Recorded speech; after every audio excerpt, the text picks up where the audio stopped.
Coming up on this episode of Nintendo Cartridge Society, Famicom Classic Edition, Pokémon news, NX rumors, and a mission statement from two unapologetic Nintendo fans. It's dangerous to go alone, so the Nintendo Cartridge Society goes with you.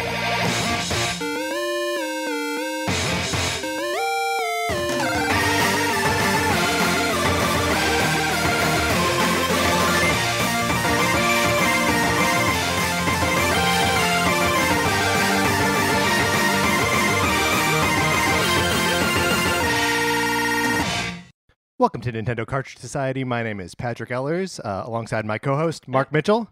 Hey. Mark, how you doing? Pretty good. That's my first time hearing our intro music. Yeah, I asked. I said, Mark, would you like to hear our intro music, or would you like to be surprised? And I chose surprise. Yeah, and that's what you got. Yeah, I'm pleasantly surprised. Not that I was expecting it to be bad. Basically, I trust Patrick in all things. And so I was like, you know what? Patrick, take the wheel. Okay, well, I will almost certainly violate that trust at some point through the course of this show. But our opening music, our closing music, all of our theme music tonight and all nights or days, whenever you're listening to this, provided by the inimitable 8-Bit Betty. So check out 8-Bit Betty if you liked what you heard. And if you didn't like what you heard, then just, send us an email. Yeah, you can. That is true. At any point, you can send us an email at nintendocartridgesociety@gmail.com. And we'll read all of those emails, right?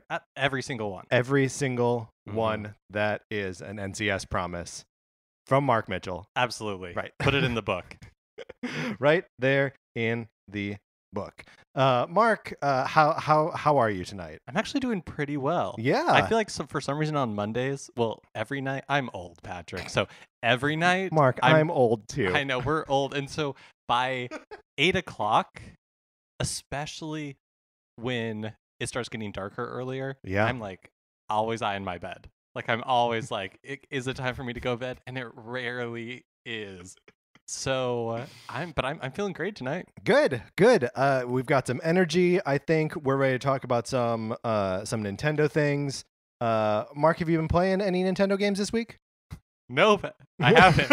And because we talked about this beforehand. Well, right, I know, but I feel like this is the structure of the show. Is now we talk about Nintendo games we've been playing. But I know you have been. Yeah, exactly. Great. But one of the games that I have been playing.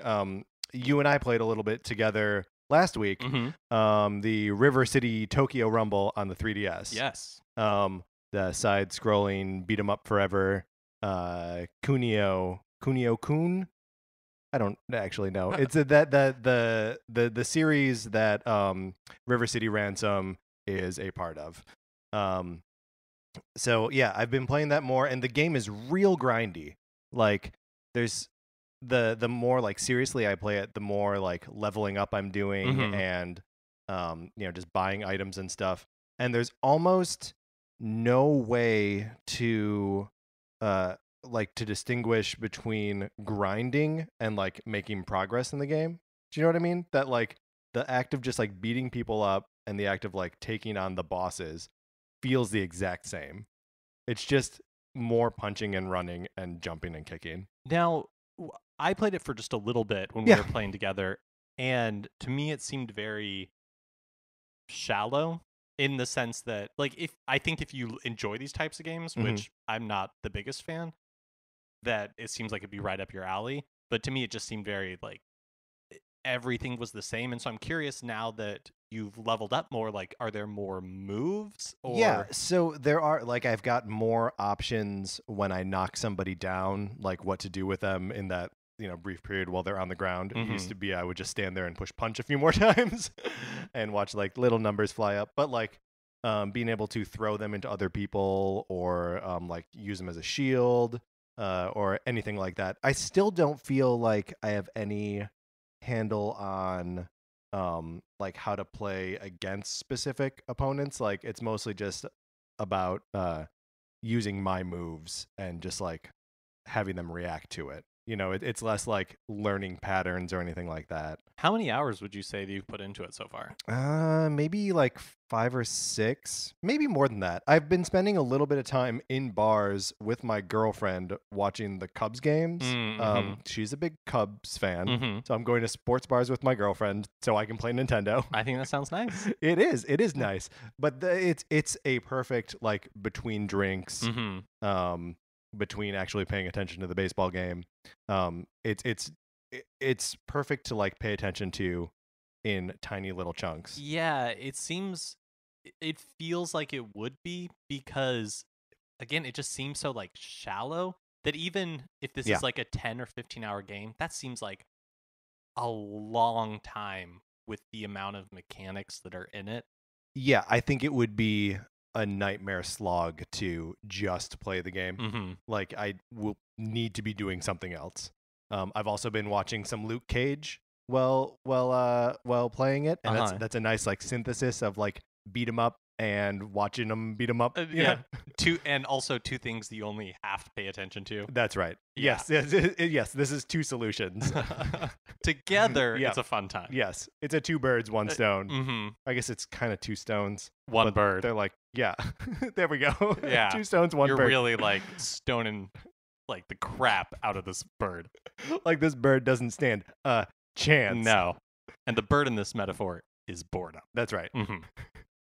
Has been annihilated. I've also been playing a little bit of the Mega Man Legacy Collection. Oh, cool. On the 3DS, which is great. It's the first 6 Mega Man games, so like I love all of those games.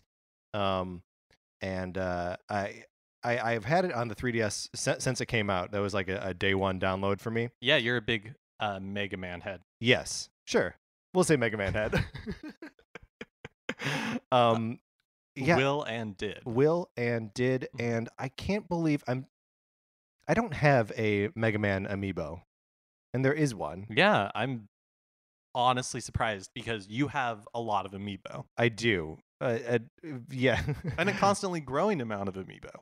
Yeah, I mean, not the next time there will be new amiibo in this house is December 2nd. Okay, when the 4 new Zelda amiibo show up at the house. They've already been ordered. There's no need to worry; they'll all be here. Is it still really hard to pre-order amiibo? Like, do you have to? Mark, sometimes. Sometimes, not always. I was able to get the 8-bit Link amiibo pre-ordered from Amazon. And the other 3, so the Ocarina of Time Link and the Link and Zelda pair from Wind Waker, I got those pre-ordered from Best Buy. Okay. So I still couldn't pre-order them all from one place. Yeah. So it's not, I don't know that it's still like the hardest thing in the world, but it's not, it takes some effort. They were all available at one place. Some of them just sold out by the time you had gone to pre-order. Yes, that's correct. Basically, like, it feels like amiibo fever has subsided. Oh yeah, definitely. Okay. I mean, and also just, I think since the Smash amiibos, there hasn't really been another set that people have been as crazy about as the Smash set. Should we explain what amiibos are? Do we need to explain what amiibos are? Sure. Yeah, why not? Because I mean, I feel like there might be people listening to this that are lapsed Nintendo fans. I mean, my mom might listen to it. Yeah, there you go. My mom won't listen to this. Are you going to tell your mom about it? Maybe. We'll see if it comes up. Can you imagine a scenario where it would come up? Yeah, of course. She's like, so do you happen to have a Nintendo podcast? Yeah, she'll be like, tell me about your recording projects. Oh, okay. That's fair. No, it would come up more in a like, tell me about your week. Yeah. What are you excited about? So amiibo are small action figures that have in-game applications, basically. So the Smash Brothers amiibos all have functionality with Super Smash Brothers for the 3DS and the Wii U. And then they have increased that line from all of the Smash Brothers characters to almost all the characters full stop. Like all the characters in everything. From my seat here at our podcasting table, which is also my dinner table. I can see 5 Splatoon amiibos, 2 Earthbound amiibos, a Shovel Knight amiibo, 3 Yarn Yoshi amiibo, and many more. So it's yeah, I mean, I wouldn't say it's a problem, but it's a thing. Mm-hmm. And I'm sorry about that. I just got an email. I thought I told it not to make noise. But so that's what Amiibo. Amiibo never did anything for you, huh, Mark? No, but I don't collect things anymore because I went through a phase in my life when I did collect a lot of stuff, mostly like DVDs. Yeah. Oh man, I bought so many DVDs when DVDs were a thing. When it was like cool to own stuff. Yeah. Oh man. Like now you go into somebody's house and they have like a lot of DVDs and you're like, what are you doing? Huh. But back then it was like it made sense for me. And so I would like collect it, and then I was like moving quite a bit, and I just like got rid of all of them, You and can't now I move just with can't DVDs. now I just can't accumulate stuff. Like I like consciously choose. I used to like keep everything, and now I throw everything away. You're like collector Teflon. Yes. Like it just slides right off. Yes, exactly. So like Amiibo, even though I think like some of them are cute, like the Yarn Yoshi, they're adorable. I think they're really cute, but I just don't I have no use for them. Oh yeah. I mean, I don't know. I don't know that use is really. They just bring joy. Mark. Yeah, I mean, they just no, bring joy. I'm not saying you're wrong for owning Amiibo. I'm saying for me personally, it doesn't make sense. I'll get you a bunch of Amiibo for your birthday. Mark, let's get to the news.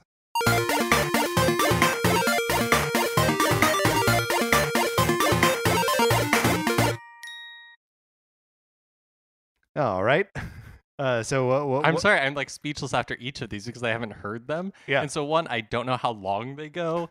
Everything, this is all just like new to me. So I like am patiently waiting, and then like it stops, and then I was like, do I talk here or is there more? Is this like? It's okay. We're discovering it together. Mm-hmm. Great. Well, this happened like 2 weeks ago at this point, but we wanted to talk about it because it's cute. Uh-oh. I'm discovering a running theme already. There are worse running themes than cute. Yes, that's true. So Nintendo announced, just like in the US and Europe, they're going to release the NES Classic Edition. In Japan, they're going to release the Famicom Classic Edition. Very exciting. Yeah, it comes out basically the same time, November 10th, 2016. About the same price, about $60, which 5,980 yen. Yes, to be precise. So let's talk about what that does and does not come with. Mm-hmm. So just like the NES Classic comes with 30 games.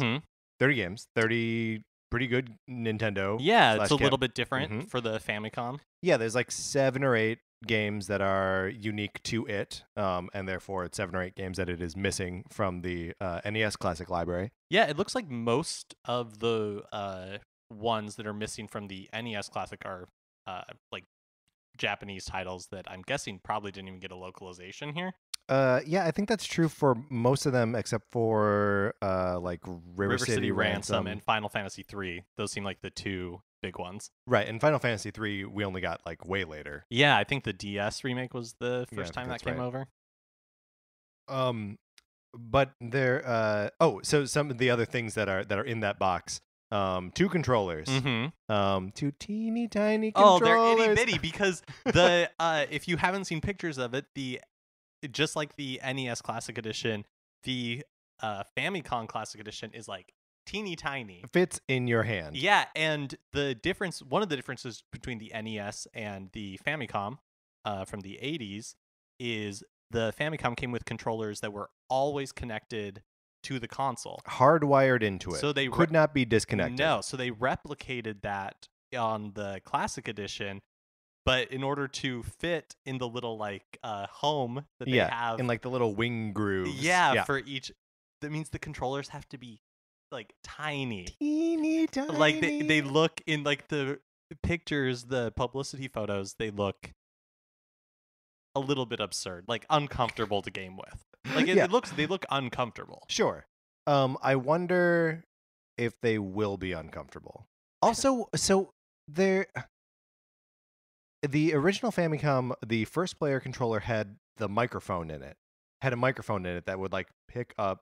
It was almost never used, but that's right. how It was used in Legend of Zelda. That's right. That's how you killed the Pole's voice. Uh-huh. Pole's voice. The little rabbit hoppity thing. I mean, I don't know. I'm just saying. Pulling. Do you know what? Okay, let's just sidebar. All right. Sidebar. All right. Over to the sidebar. Yeah, okay. Sidebar real quickly. Let's go over here to where the sidebar is. Yeah. Okay. Yeah.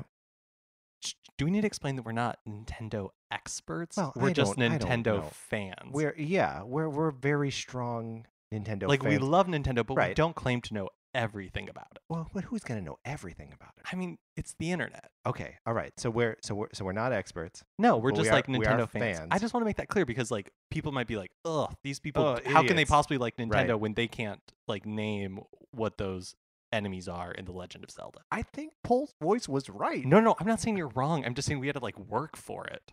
Oh yeah, no, that is true. We do everything on this podcast. We're gonna have to work for. Yeah, like really hard. Where should we tell them to send corrections? Oh, okay. Well, to our email. Yeah. Or right to the trash. Okay, that's good. Okay, great. Good. It's okay. Sidebar over. So Mark has decided that we're not experts.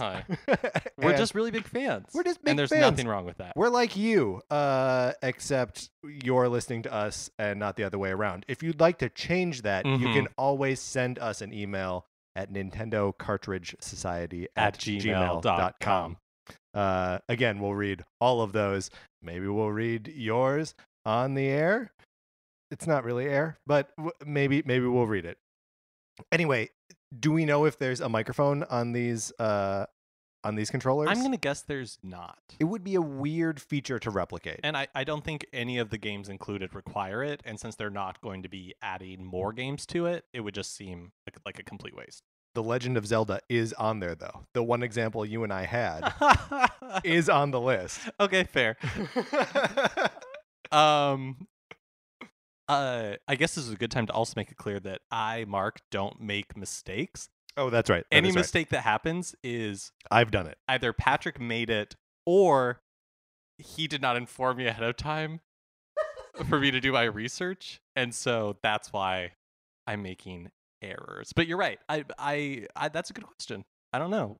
We should find out.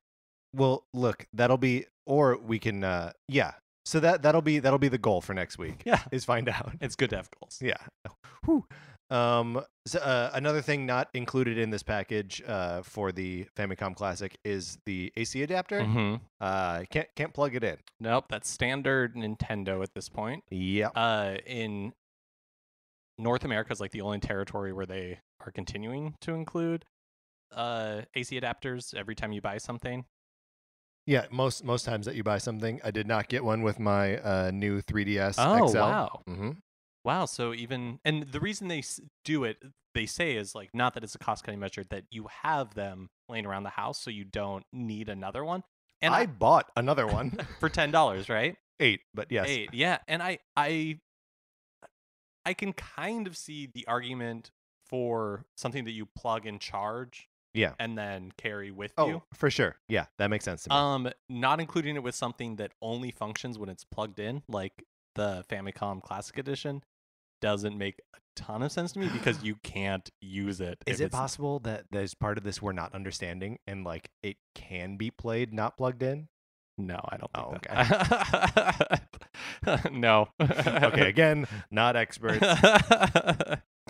So are there any of the games on the Famicom only list that you're like, man, that would be cool to play? Looks like it would be fun. I think Final Fantasy 3 is pretty cool. I don't think I'd play it with the absurdly small controller.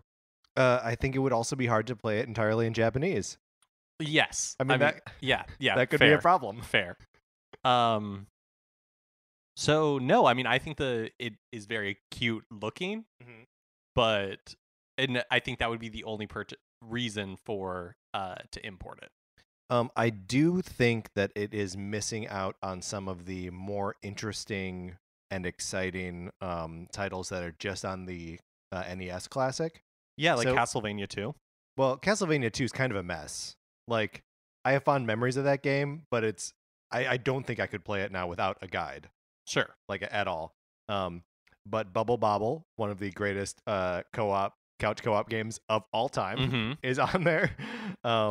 Donkey Kong Jr., which I love. The original Final Fantasy, Kid Icarus, Punch-Out, Star Tropics, and Tecmo Bowl. Star Tropics is one of my favorite NES games. Yeah, that's a good Like, get. full stop.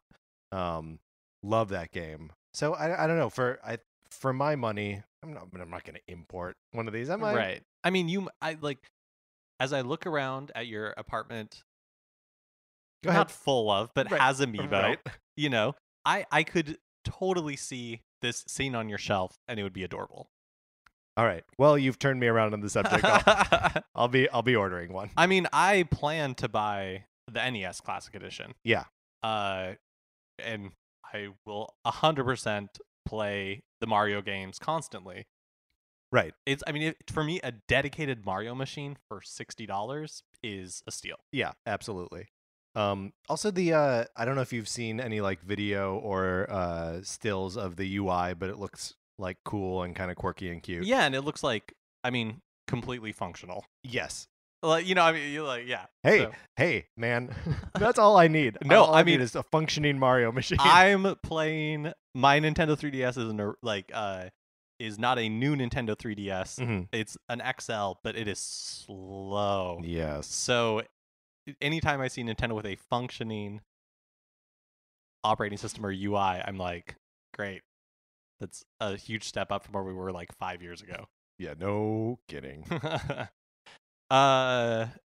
Great. Well, let's get this out of the way. There were some NX rumors that came up this week. Okay, you want to talk NX rumors? Yeah. I just want to mention it. The NX, for people who don't know, is the code name for Nintendo's next console. Nobody really knows what it is. There's been a few leaks, drips and drabs, and we're eagerly awaiting actual news from Nintendo on what this is supposed to be. So what we're reporting on right now, to the effect that we're reporting on anything, are rumors. Yes, and not anything official from any one official. Our primary source on this is Reddit. Yes. Okay, so whatever that means to you. Yeah. Well, okay, it's a quote unquote Reddit verified, which means that some moderator on a Reddit subforum was quote unquote checked this guy out. Right. And was like, oh, this is a legitimate source, so we're going to post his information. Right. I mean, right now, you and I are just amplifying a game of telephone. Yes. Right. So, all right. The rumors basically amount to he saw the packaging. And that it was I don't know. How do you feel about this, Patrick? Let's put a moratorium on NX rumors. Okay. Until it comes from a reputable source. A few months ago, it came from Eurogamer, and I feel comfortable being Eurogamer. All right, that makes sense. But a retailer, not a not a credible source. A real retailer, maybe, but Reddit, I don't know. It's getting to the point. I remember before the Wii U was announced, and there was just crazy rumors that was basically saying things that Nintendo fans wanted to hear. And it all turned out to be, of course, complete nonsense. Sure. We're in the desert right now. We are. Right? Oh, we are wandering 40 years. 40 years in the desert. Oh man. That's what the last couple of years have been. Yeah. And the last couple of years have been 40 years. And anything. We're seeing mirages at this point, where someone saying, "Oh, it says interact with your game on the go" on a poster, where that looks like news. Yeah. Well, and that is one of the things that this source said. They also said that the packaging they saw still had NX on it, which immediately makes me be like, this is nonsense. There's also something that said that the actual body of the machine was blurred out, which also makes me question the validity of this thing. Yes. Mark, are we talking about this thing or aren't we?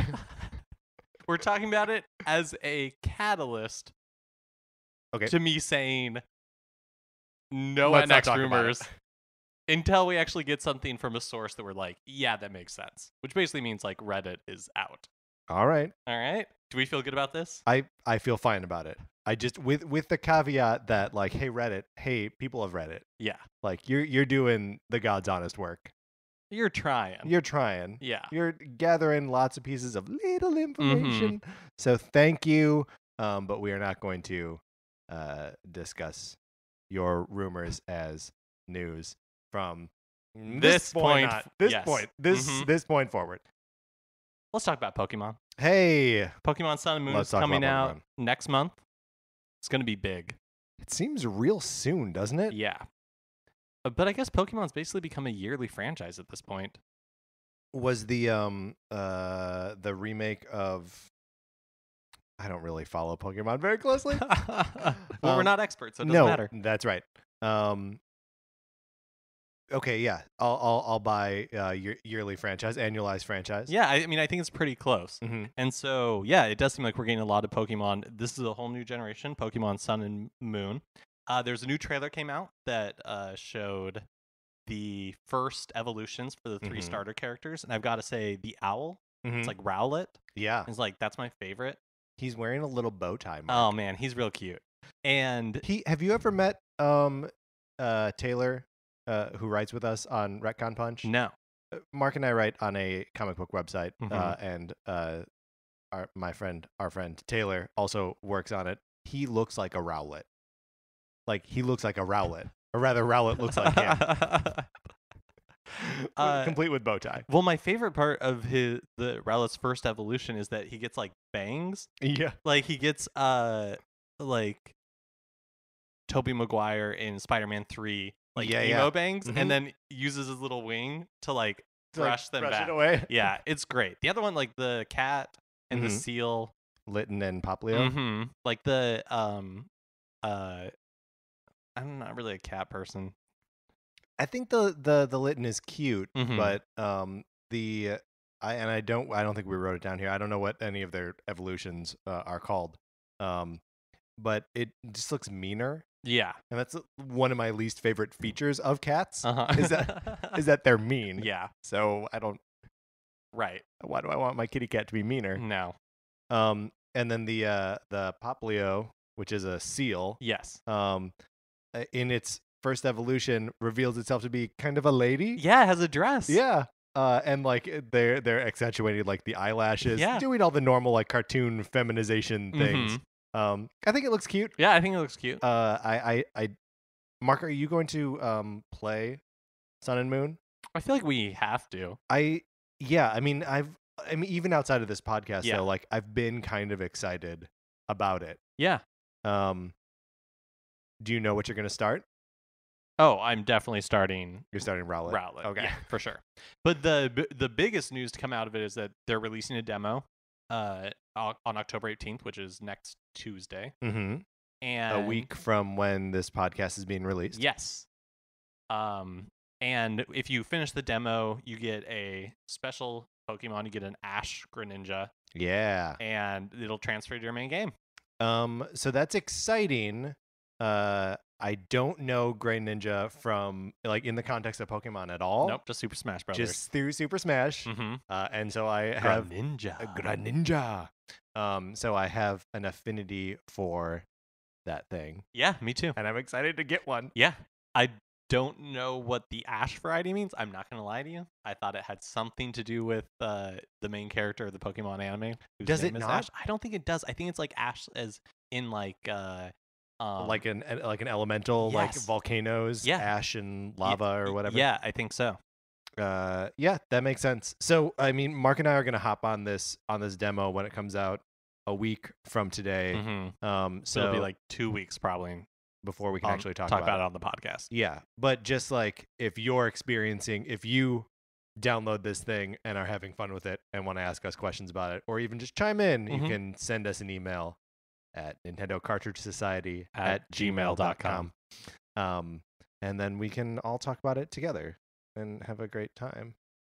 Right? Yeah. Yeah, let's have a great time. So another Pokemon news. Pokemon Go is still pulling in like $2 million per day. That is so much money. Yeah. It's hard for me to believe that so many people are still playing this thing. Well, yeah, I'll admit that for the first probably like month that it came out, I was really enjoying just like walking around and catching Pokemon.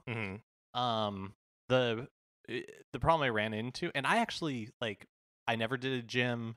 I never really like trained my Pokemon or anything like that. To me, it was just fun to like catch them. And I think I would maybe still be doing it if it was easier to get different varieties of Pokemon. But you just get the same thing. You didn't want to keep catching Pidgeotos. No, I don't. And Pidgeys, which is the first one. Pidgey. Okay. And I say that with such confidence. It's probably wrong. Not experts. Yeah. No one expects it. There we go. But the interesting thing is that I looked yesterday and it's not the highest grossing app on the App Store anymore. It's number 2, which is the first time it's been less than number 1 since it was released. So it is like definitely people aren't playing it as much as they were, but I don't think anyone anticipated it being the huge cultural phenomenon that it became. Yeah, I mean, not even the Pokemon company, right? Like that was one of the reasons or one of the things that they were citing for its poor performance early on, like poor actual performance early on, was that it had like 30 times as many people logging onto it as they were expecting. Because when it first came out, I saw people, like everybody was playing it everywhere. Oh yeah, like you couldn't go outside without like almost literally running into people playing Pokemon Go. Yeah. So I don't think anybody anticipated it to be that big. So for it to not be like the highest grossing app in the App Store anymore, I don't think is like the biggest tragedy in the world. No. And also like, you know, even if it is just like a flash in the pan here, like what a flash. Yeah. So good work. Speaks well for the like mobile. Yeah, I think so. Well, I think like the most interesting thing to me about it is that, you know, Nintendo, and even though Pokemon Go is not like directly a Nintendo mobile product, Pokemon, especially in the US, like, or I guess around the world, like Pokemon is so associated with Nintendo that brand wise, it might as well be, even if they're not reaping the financial rewards as much. But the thing I thought was interesting is from the beginning, Nintendo has said when they were moving to release a few mobile games, they were like, yeah, we're releasing these mobile games in the hopes that people will buy like the full console versions. And I was like, I don't know how that's going to work out.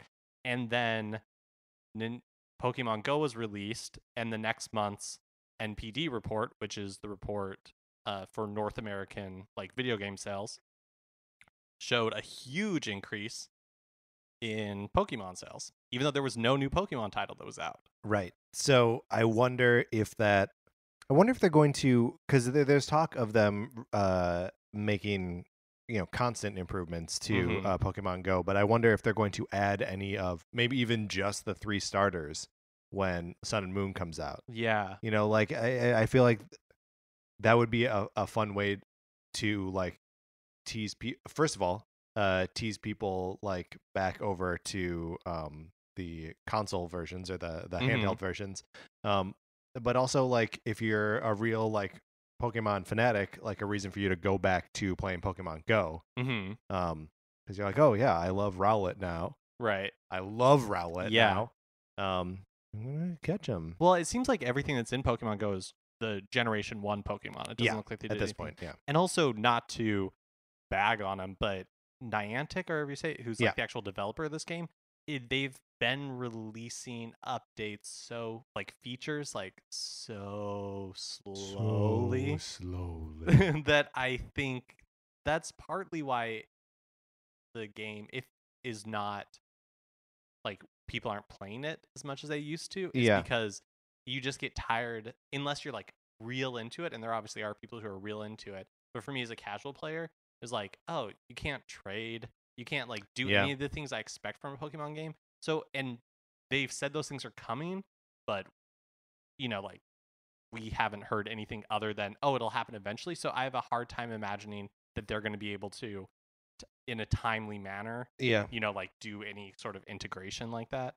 I wonder, like I wonder what they're holding that for. Like, why is trading something that they're like, yeah, that's too difficult. We'll get to it later. It seems like it's one of like the base functionalities of Pokemon. Yeah. Like back when you had to physically link your Game Boy to another person's Game Boy. Yeah. Like it seems like it would make so much sense now that, our phones are all always connected to each other.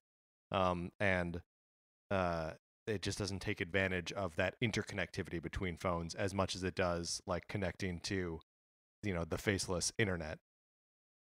This is silly to say because it's making $2 million a day, and in some ways I feel like Pokemon Go feels like a missed opportunity. Yeah, man, that Pokemon Go it's been a colossal feels failure. Like it could have been better than it is, even though it was making like so much money. Well, this is just an example of Nintendo, making huge mistakes.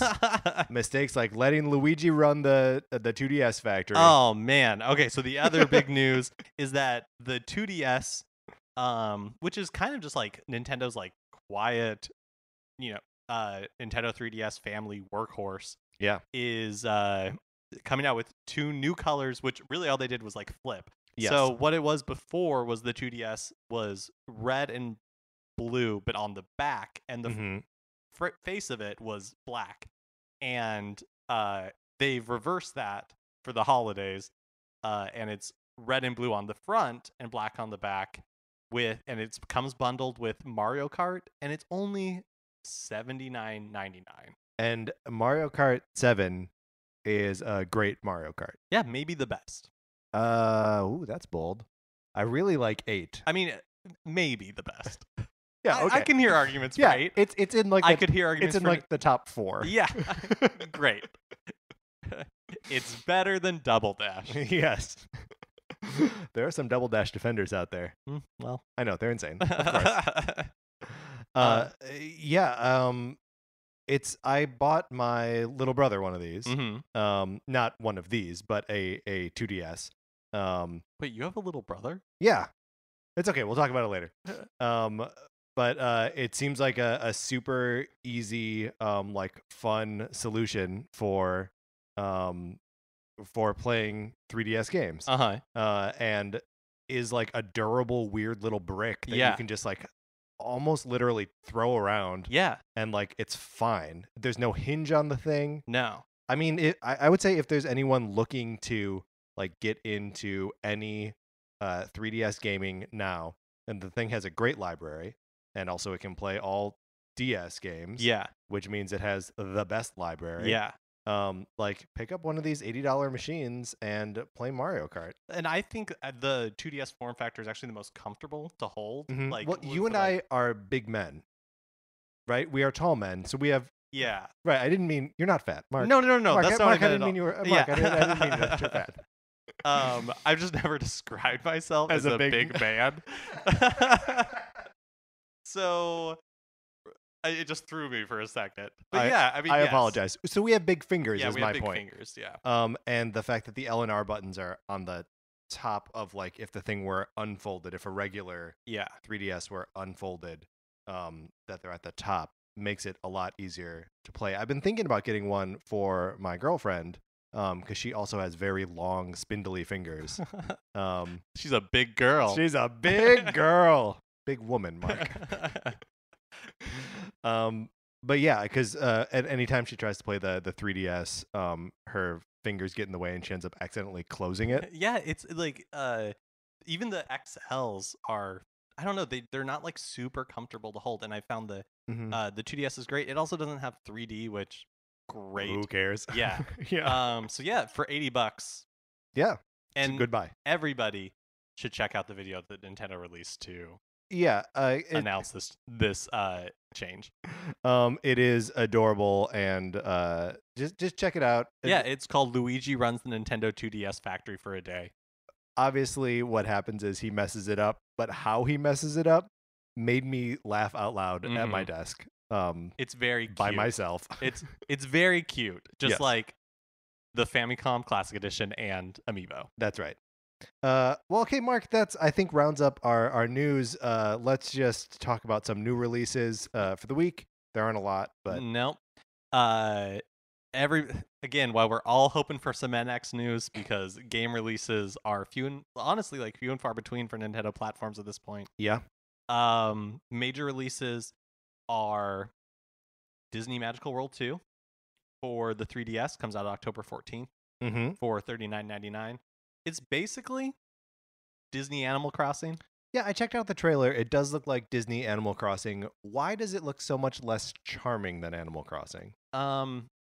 Because the art style is not very attractive. Yeah, I think that's probably right.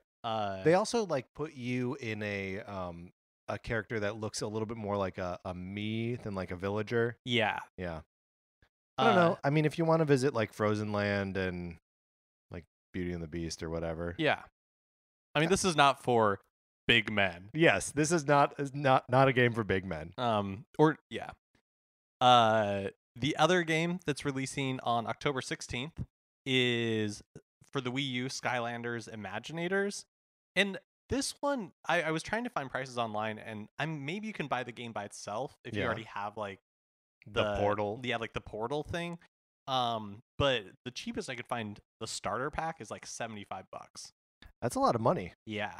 But I'm guessing that comes with a portal and at least one Skylander figure. So one of the bullet points that you've pulled from this is create your own Skylander hero. Yeah, so that's what that's the hook of the Imaginator part, is that there's these crystals that you buy and you put on the portal, and that allows you in the game to create your own Skylander hero, and so you can customize it however you want. And then there are other heroes that you can if you want your hero to fight like a ninja, then you would be trained by a ninja master, and you get their skills that way.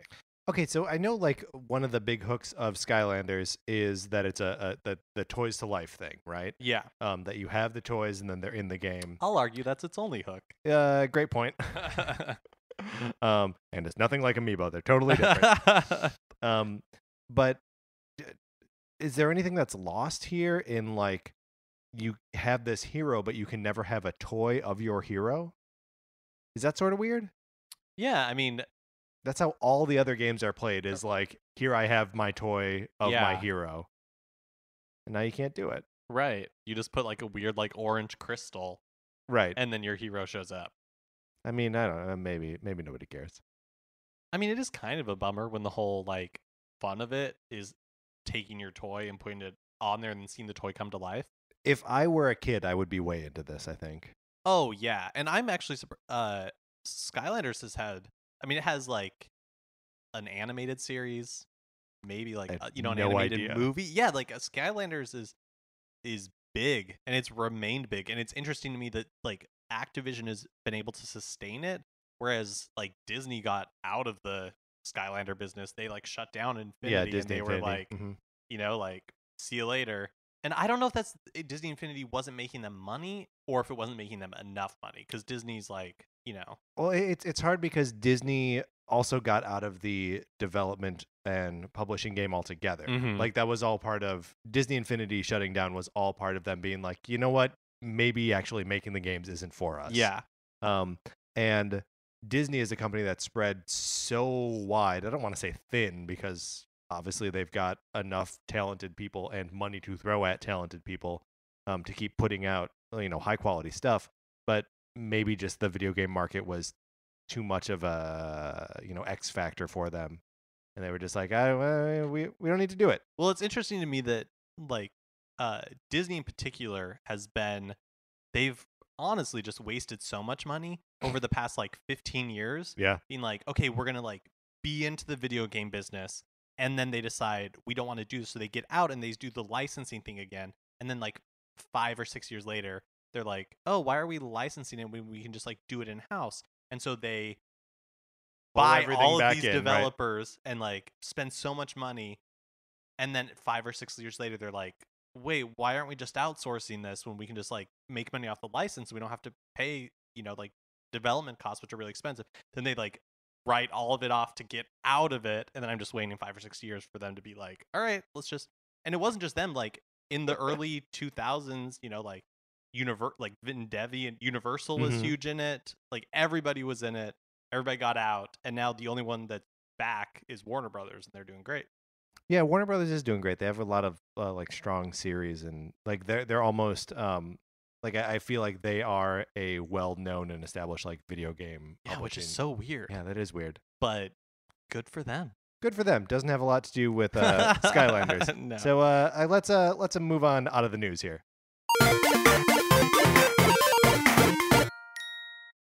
Now's the time on the show, a segment that we call 433. Just for a little background, in 1952, the American composer John Cage wrote a piece called 433, wherein a performer or a group of performers didn't play their instruments for 4 minutes and 33 seconds. The idea is that the music is the sound in the room that's created when performers aren't playing their instruments.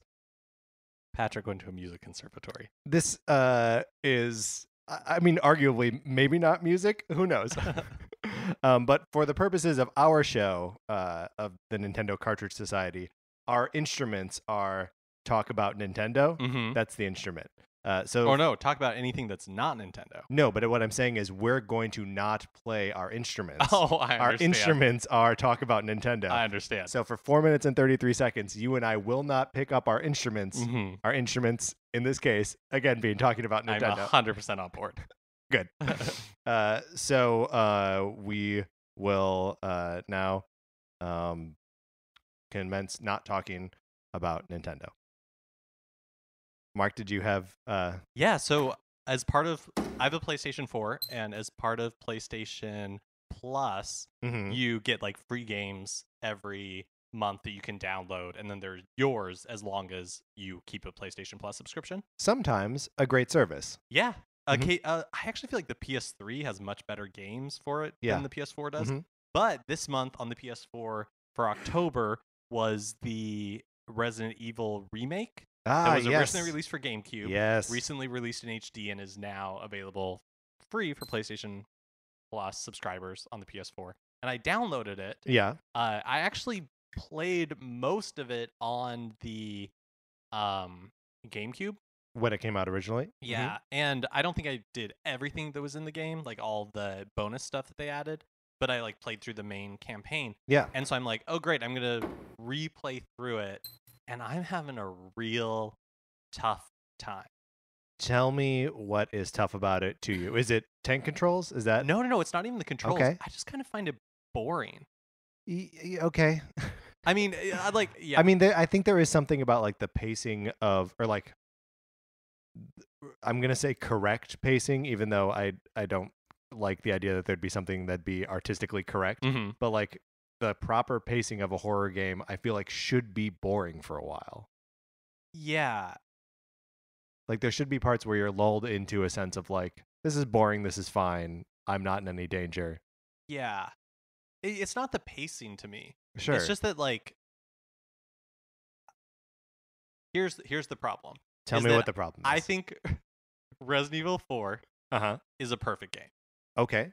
And that's like the Resident Evil that I have enjoyed the most. And that is like high action. There are moments where... it is like quick, it's like silly over the top action. Yeah. In a lot of ways. Yeah, but like it's like immediately when that game starts, you're like thrust into it. Yeah, and not the case in a remake. No. And the controls, I don't know, it's hard for me to go back after playing Resident Evil 4. Interesting. When's the last time you played Resident Evil 4? I guess like 5 years ago. Oh, okay, so not super like the long Wii ago. version. Oh, okay. Yeah. I couldn't do the Wii version. Oh, I thought it was great. We are coming dangerously close to talking about Nintendo. But yeah, so it's been really, and the takeaway for me is that they're remaking Resident Evil 2. Yes. And I have a hard time imagining it's going to be like a Resident Evil remake where it's faithful. I can't Like Resident Evil 2 is one of my favorite games of all time. I would not be surprised if it is more akin to a Resident Evil 4 like combat system versus, although maybe that won't work in like if they keep like the Resident Evil 2 scenario but try to shoehorn. I just have a hard time imagining like playing Capcom it that way wants again. to make another Resident Evil like the original Resident Evils. Well, the Revelations games were kind of they were back to, I guess they're closer to like the 4 style of play, right? Yeah, I think 4, like, yeah, I would say they're more like 4. So maybe the 2 remake will be more like Revelations. I guess I could be down with that. Like I could get into that. I mean, I'm hesitant about anything Capcom puts out these days. Sure. They're not the best like horse to bet on. They went from like the best developer at the start of the last generation to, by the end, like the PS3, Xbox 360, Wii generation was so long that Capcom had the opportunity to go from first to worst. Yeah, that's right. They had like the fighting game like Capcom versus Marvel 3. Yeah, and Street Fighter 4. Yeah. Dead Rising. Yeah, and Mega Man's 9 and 10, like those were their own kind of phenomenon. And like Resident Evil 5. Yeah. And then which like is not the best game, but is pretty fun. And to Resident Evil 6, which you and I, who are big Resident Evil fans, didn't even bother with. Nope. Yeah. I honestly, since Resident Evil 6, have a hard time identifying myself as a Resident Evil fan. 4. I will always love 4. But yeah, but the series has changed so much. And and 7 doesn't look like it's like 7 looks like it'll be different than 6, and a lot of people are excited about that, but it doesn't really, and I'm like looking forward to 7, but it doesn't really look like Resident Evil. Yeah, no, it looks like a less supernatural Silent Hill. Which fine. I don't. Do you ever play any of the Silent Hill games? Yeah. Which one? Actually my first Silent Hill was Silent Hill Homecoming. Isn't that notoriously bad? Yeah. And aren't we accidentally talking about Nintendo again? No, Silent Hill Homecoming was on I played it on my Xbox 360. Oh, okay, all right. Phew. Oh, God. Yeah, you're talking about shattered memories. That's right. I was talking about shattered memories. Which I have opinions about that game. We will have to save it for another 433 because that's the end of the segment. We were accompanied today by pianist William Marks, who did not play the piano while we talked about some other stuff. Nice. Mark, let's get to our... We don't have a name for this segment. No. We in our outline, it just says topic of the week, but I don't like that. Yeah. So let's put it to our listeners. Great.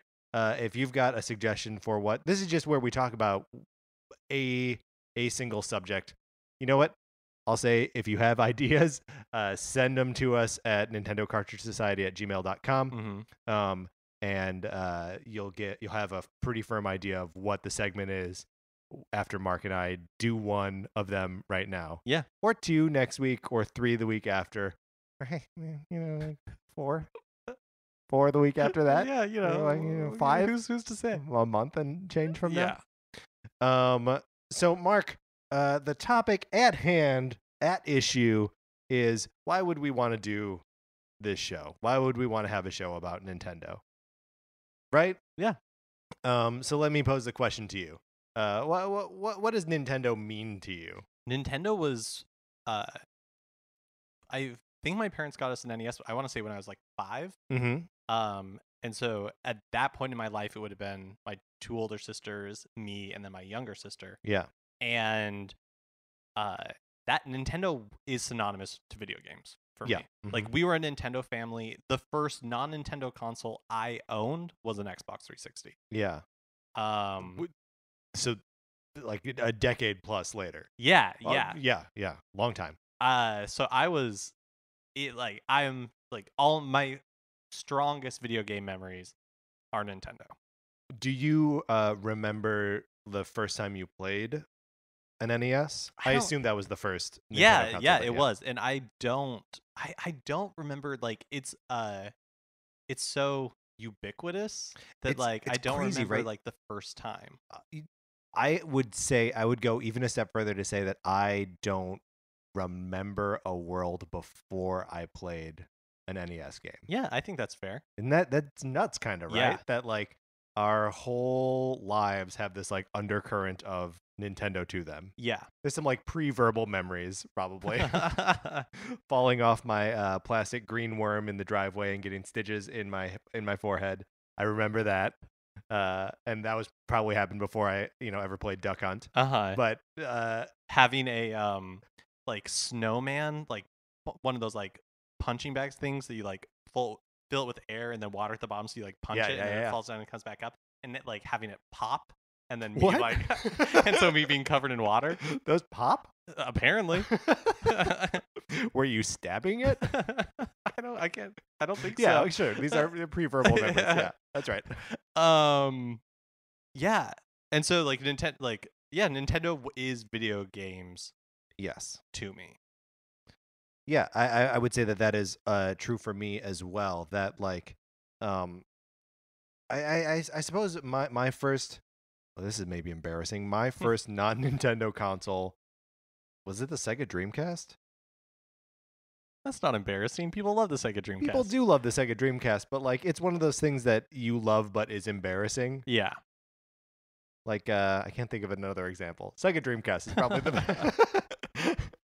the best example. Although I probably got the PlayStation 1 before that. Mm-hmm.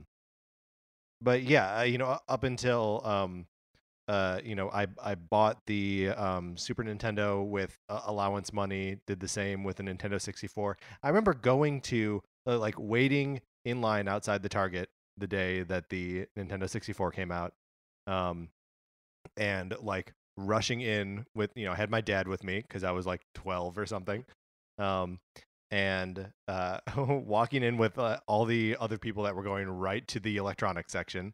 And they were unboxing like from large boxes like while we were coming in. Like, don't you guys have like, don't you do something before the store opens? I guess not. And so I was like, I want the system and I want Mario 64. There was no pack in, right? But I knew I wanted Super Mario 64. And the guy that was opening the thing was like, oh, all we have is Pilot Wings, which was the other launch game. Nintendo 64 launched with 2 games, and I was adamant. I wonder how old this guy was. In my head, it was like a doddering 50-year-old man, but like probably like 19. Yeah, probably. It's probably a teenager. Did not want to deal with some dumb little kid being like, "Excuse me, do you have Mario?" But like I made him open another box because I was like, I'm gonna go home and play Mario 64. There's no way I'm going home and playing Pilot Wings. Yeah, and I feel like that those are like the tentpole memories for me. Are like me getting new Nintendo things and like having fresh Nintendo experiences. And for me, so as I've gotten older, like from the Xbox 360, I owned a Wii, a Nintendo DS, which I think is probably the best like gaming system ever. Mm-hmm. But I have a PS4 and I play that, and even though like my gaming horizons have expanded since Nintendo, comparing a Nintendo game even today to even the best game on the PS4, there's something special about Nintendo games and that keep me interested and excited about them. And I think it comes down to this idea of like fun. Like Nintendo games are so where other developers are, pushing this idea of like expansiveness and being more like movies and they're chasing graphics. Nintendo, famously is a toy company. Yeah. And even just like watching like Shigeru Miyamoto, who was the creator of, so many characters that we Mario, love. Zelda, Star Fox. Yeah. Those 3 at least. Pikmin. But, sure, you announce Mario Run, Super Mario Run at the Apple conference, or even when they were talking about Miitomo, which is like I'm so vastly uninterested in. But the way that they think, the way that Nintendo thinks is like, oh, how can we like encourage people to have the most enjoyment? How can they get like the Yeah. most joy out of these games, out of our experiences? And that's something that no other developer does. Yeah, I think that's right. I think most other developers, and this is like big developers, and we're painting with broad brushes here, right? Yes. That like the way that games are conceptualized is like, okay, like what's a new or interesting context in which to shoot Yeah. a gun, Mm-hmm. right? Like that is the primary way that you interact with so many games, and they can be like, oh, they're exploration games or storytelling games or whatever, but like at the heart of it, like I'm always gonna figure out how to like shoot a gun in The Last of Us or Mafia 3 or whatever. Like that's gonna be part of it. I remember in college, my buddy Colin said that he was like, I wish I could play a game where I didn't have to just murder things. Like I wish there was a hug button. And like I feel like Nintendo accomplishes that without actually having a hug button, that like you can interact with characters and environments in a way that's meaningful, that doesn't have to be destructive or violent. I don't know, there's something very like meaningful and warm about that to me. Mm-hmm. Like I got really into Splatoon. I'm not a like an FPS kind of guy. I'm also not really an online competitive guy. I'll do it from time to time. I like Overwatch. But like Splatoon was really nice just because it's not violent. There's something really interesting about being able to play a shooter without guns in it. Well, I think Splatoon is a really like instructive example Yeah. of the Nintendo methodology, and this is Splatoon also shows how ingrained in the Nintendo culture, like this idea of like joy and like having fun is, because it was developed by like newer developers. It wasn't developed it's by the kids. the old guard, and people for the longest time, I feel like, are always like, on Nintendo, like, oh, they need to release like a shooter. They need to release like a shooter to like attract we need a hardcore Zelda that's like tough and bloody and violent. Yeah. And so Nintendo's like, they released a shooter, quote unquote, and it's Splatoon, which is the most like, again, like the most fun version of a shooter possible. Yeah, and they obviously have like a history of this, but you can see it like Splatoon is the most fun version of a shooter possible. Mario Kart is the most fun version of a racing game possible. Smash is the most fun version of a fighting game possible. That like that's what they do, is that they see all these other like genres and they're like, we can do that, but we can do the fun version of it. Mm-hmm. Which is it's amazing that like someone has to make the choice to be like, no, let's do it, but do it fun. Yeah. You know what I mean? Like that's crazy. And they're in such a unique position as this like developer and first party, and they like make their own hardware.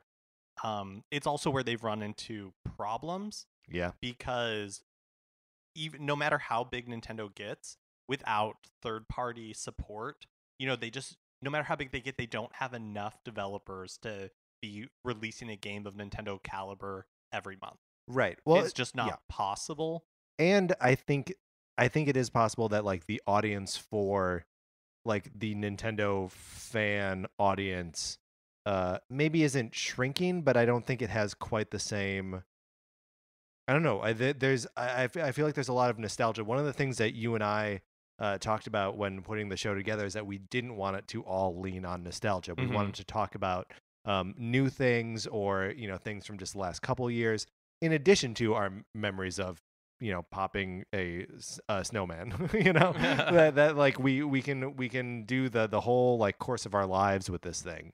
But I think that there's a lot of goodwill towards Nintendo built up in that nostalgia, and nostalgia like can get us all excited to buy a NES Classic, but isn't necessarily driving us towards a Wii U. Right. Although I will say that to illustrate how like important Nintendo is to the video game industry, Mm-hmm. the new Zelda game that's going to be coming out Breath of the Wild. is like everybody's excited about that game. Yeah, that's true. The unilateral excitement. Yeah. Everyone wants to play it. And I think that again shows like how universally enjoyable Nintendo games are. Mm-hmm. And even though like my mom, as like video games became more complex, like stopped playing video games, when we owned an NES, my mom would play Super Mario Brothers. Yeah. You know? Yeah. Mm-hmm. And yeah, it's just like they're just fun. There's something like universally fun. And whereas more of the audience and more of like video games has become segmented, where it's like, oh, do you want to play like God of War 4, or do you want, or do you want to play Smite? right. You know, and or like do you want to play Flappy Bird? Like all these like first person war shooters, which again, like I play Call of Duty, I play Destiny, you know, like I'm not against shooters, but I'm never gonna be I'm never gonna be like, oh, it's Christmas, I'm going to sit down with my family and we're all gonna play Destiny. No, we're gonna play Super Smash Brothers together, you know, and it doesn't matter if you're good at it or not, right? Because you can have it's just fun. Yeah. Yeah. I do think that I am getting to a place where I am against the idea of shooters, but that is something to unpack at a different time. And I'm a huge hypocrite too. Like, you know, I played Uncharted 4 when it came out, and I loved it, and I shot a bunch of people. So I'm an awful hypocrite. But no matter what, I'm always going to come back to, you know, super excited about Super Mario Run. Like, yeah, there are few like entertainment urges I get as strong as make Mario run around. Like, I'll put in any Mario game just to make that little guy run and jump. Like, it always makes me happy. So for me that's what a lot of this is. Yeah. Yeah, and I think you summed it up perfectly, where it's just like, yeah, it just makes Nintendo makes us happy. And I think that's the goal of Nintendo as a company. Mm-hmm. And Nintendo at its best achieves that, and they achieve that not only for like hardcore gamers or children or parents, it's for everybody. Yeah. And I think that's what makes Nintendo great. Mark, do you feel good right now? I feel great. I feel great right now too. Let's move on to our listener reader mail.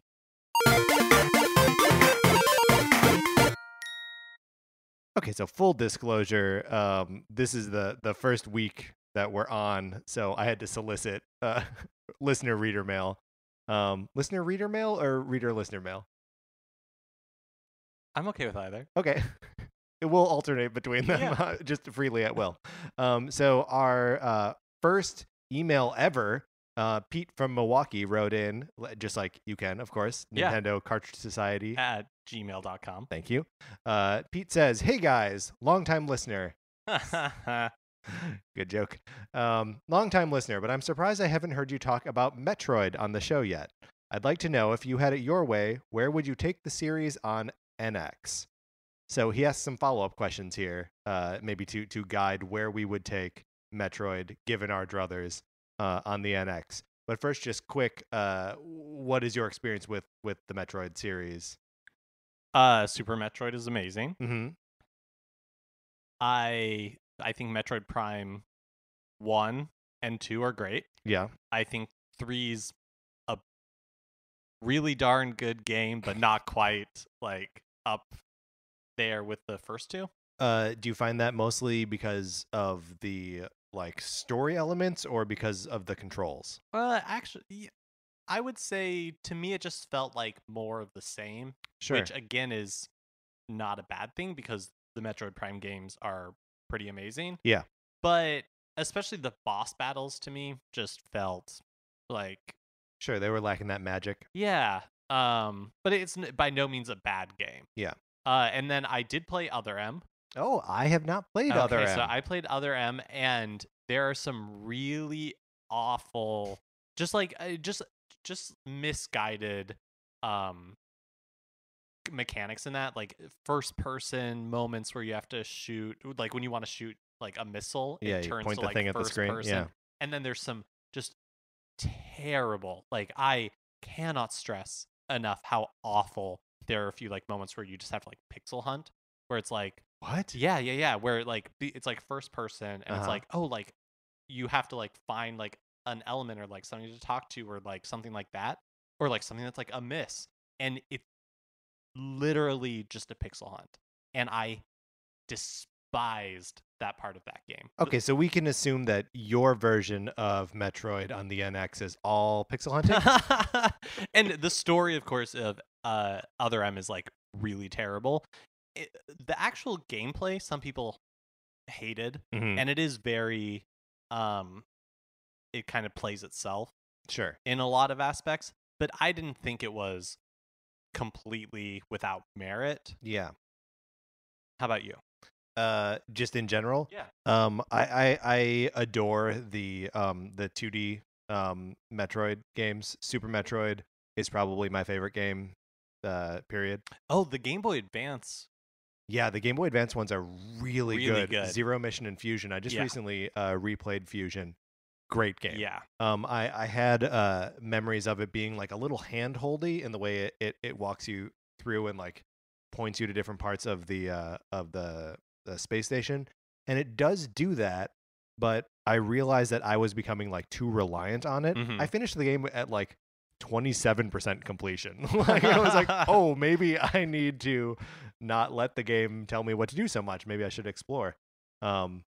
So yeah, no, I think there are so many examples of good 2D Metroid games, and I like the Prime games a lot too. I was never able to get through the third one because the controls are strange. Like Mhm. I want to just be able to play it with a controller and not pointing. I want to be lazy sometimes.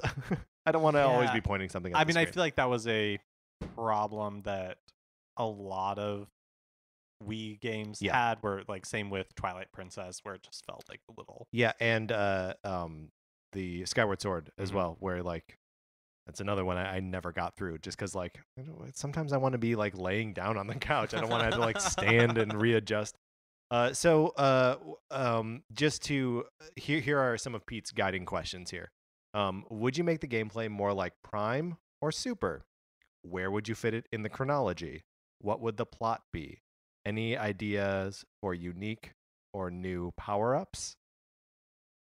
Anything there spark your imagination? Well, I was actually, when you started reading this question, I was trying to think like, what would I do with Metroid? Yeah.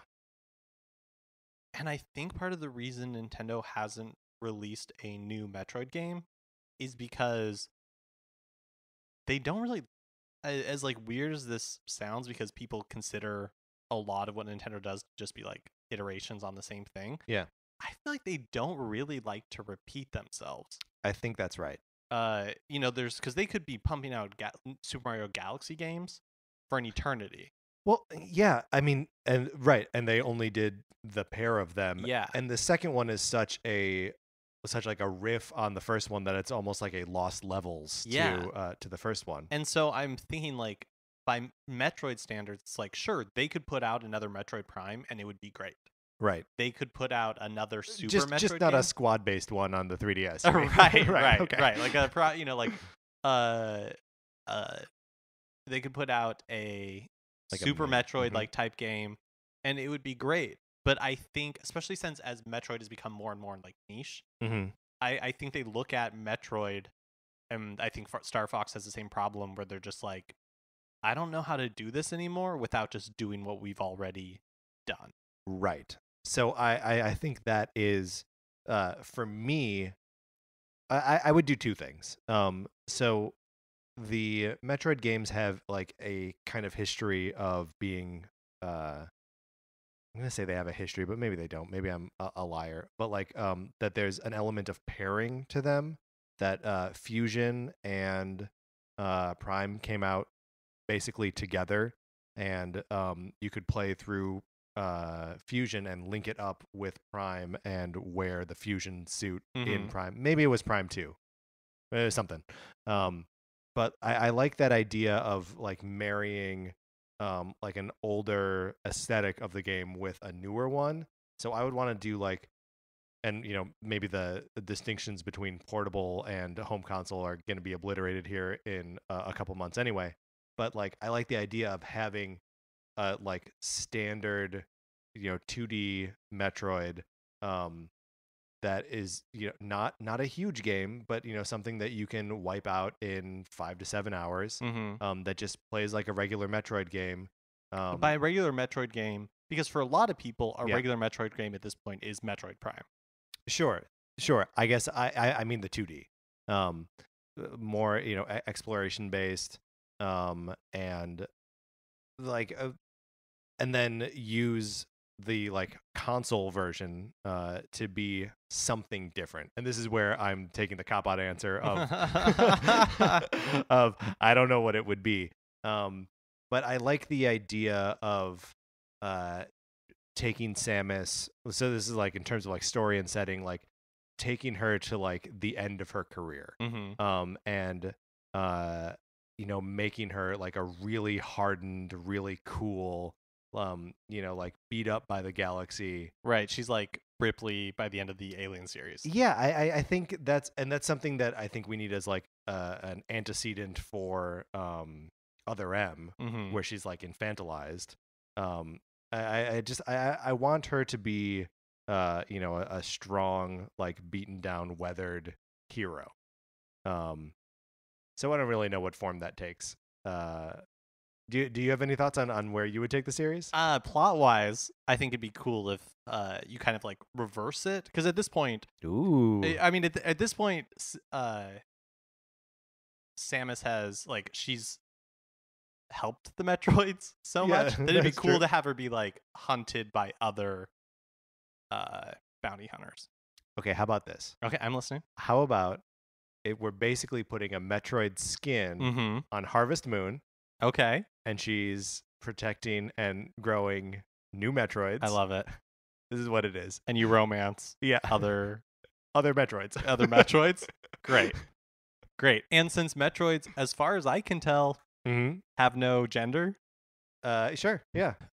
2 Metroids have gender? No, I don't think so. Look, we're not experts. We are not. We don't experts. claim to be Do we experts. need another sidebar? Do we need another side?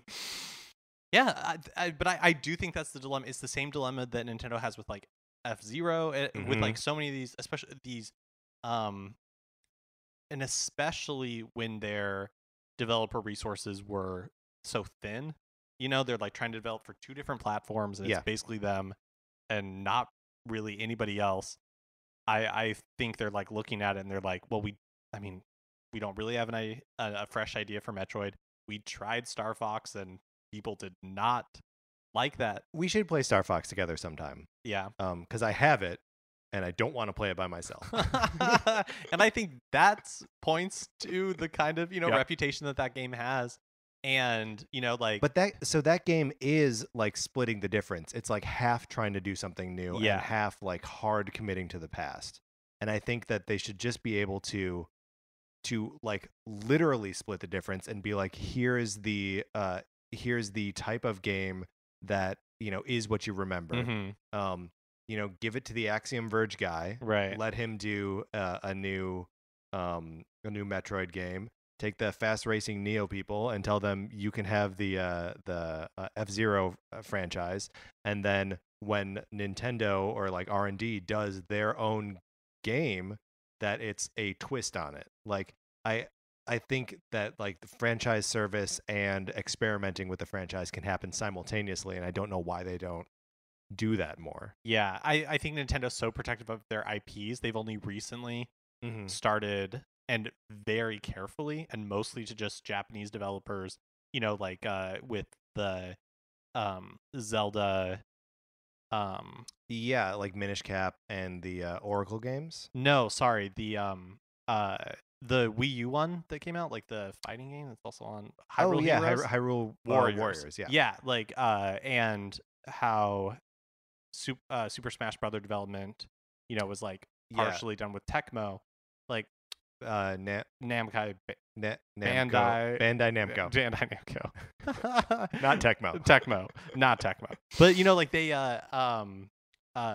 they've only recently started like giving a little more leeway to these, like third-party developers to like handle these IPs.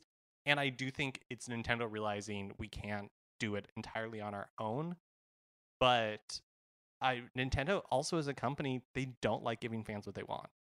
They don't because they're like like on forums people are just like, just give us like a new F-Zero, and Nintendo could easily do another F-Zero, right? But they're just like, we've done all of our F-Zero ideas, like F-Zero has been done, and you like, just because we can give you another one fairly easily.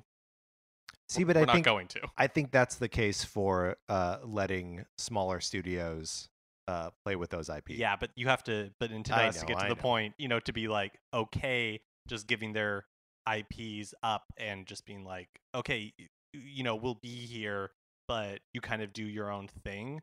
And Nintendo doesn't do that. They work with third-party developers. Yeah, that's true. But they work very closely with third-party developers. The thing that's craziest about that to me, though, is that there's no like set of IP and no developer as like revered as Nintendo. Mm-hmm. So like anyone who gets that opportunity is going to do like a good job with it. But or I think they'll try. But I do think that's the thing is like Nintendo. No one tries to make a bad game. Yeah, but they are so revered, right? Yeah. And the part of the reason is they are so tight on quality control. Yeah. That I think they are worried about giving that control up and having overall quality drop.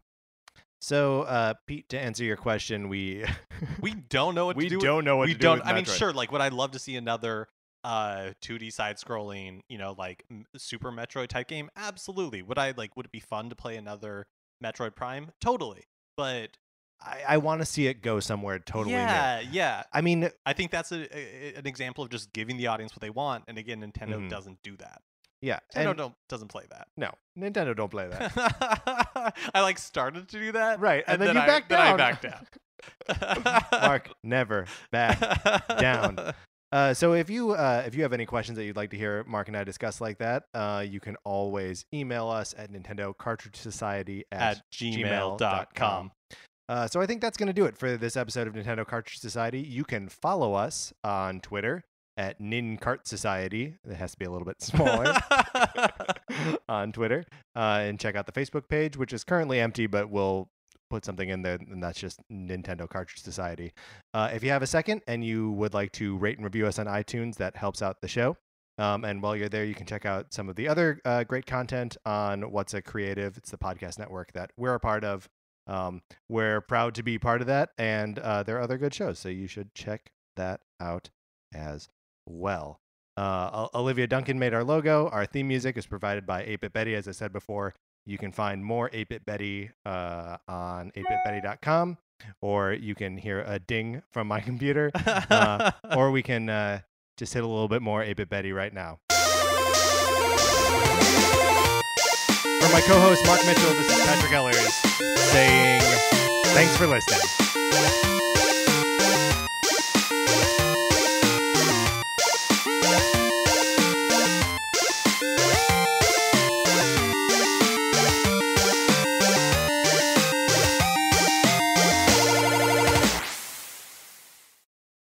What's a Creative Podcast Network?